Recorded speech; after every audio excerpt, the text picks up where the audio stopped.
I'll crush you into dust!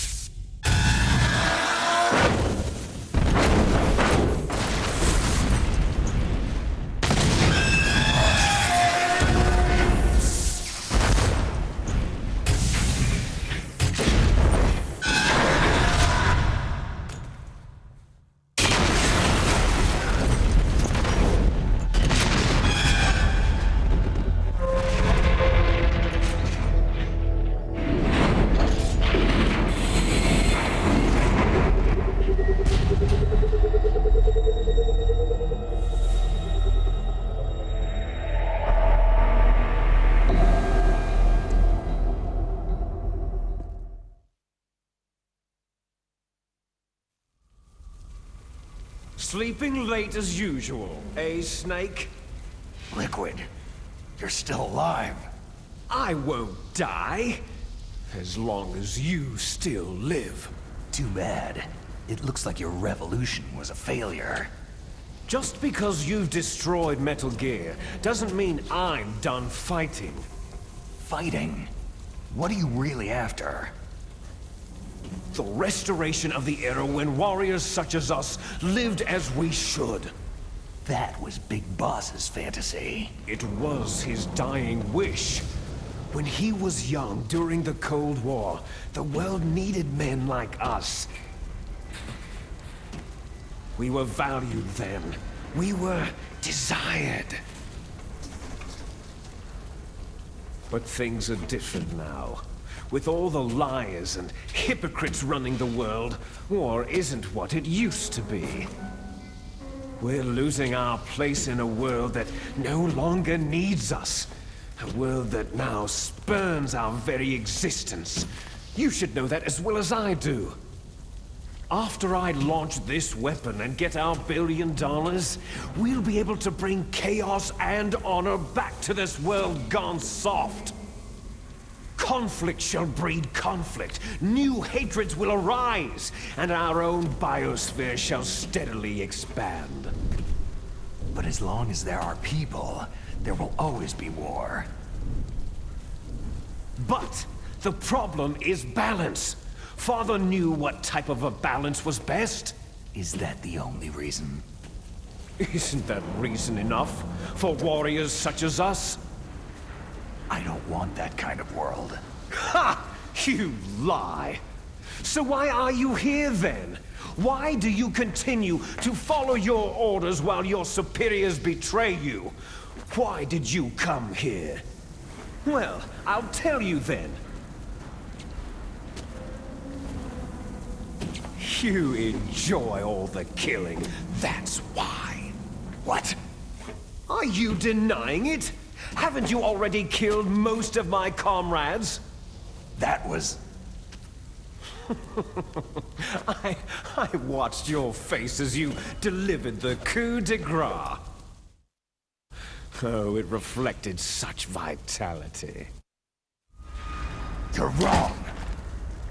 There is a killer inside you.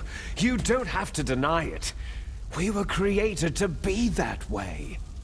Created? Les enfants terribles. The terrible children. That's what the project was called. It started in the 1970s.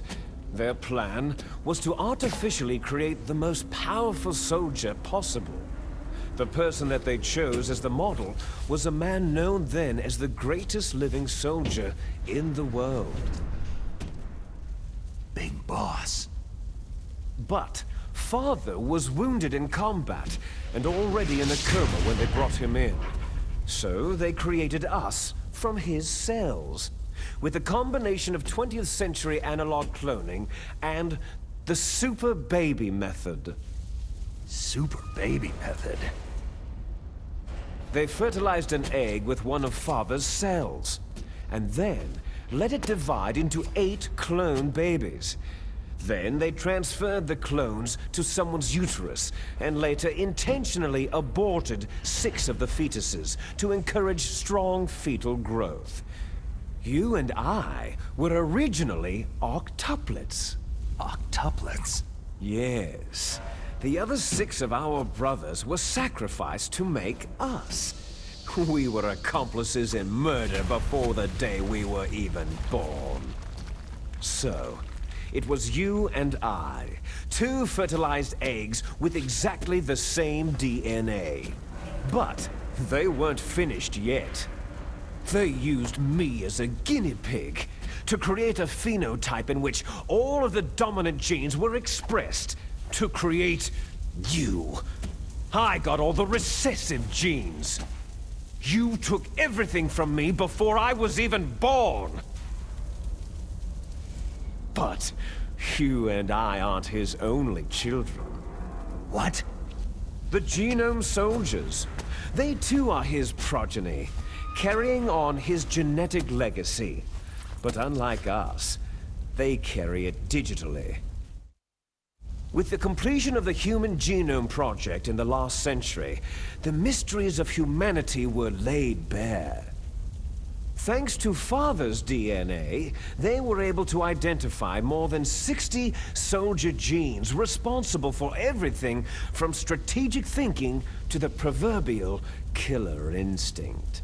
Those soldier genes were transplanted, using gene therapy, into the members of the next generation special forces. That's how they became the genome soldiers. That's right. The genome soldiers that you've been killing right and left are our brothers with the same genes as ours. The genome soldiers? They are misshapen creatures, artificially produced from Father's genetic pattern. They are our blood brothers, and they were born of many an ultimate sacrifice. Sacrifices?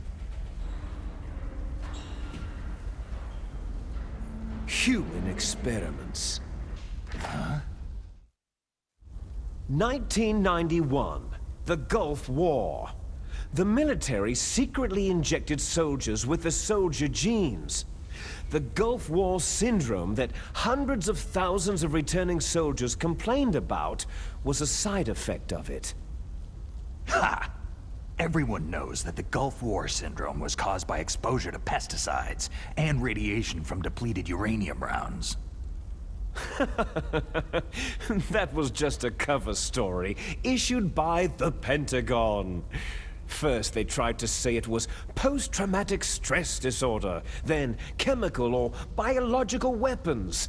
The poison gas detection units and the anti-sarin injections, they were all just to cover up the secret genetic experiments.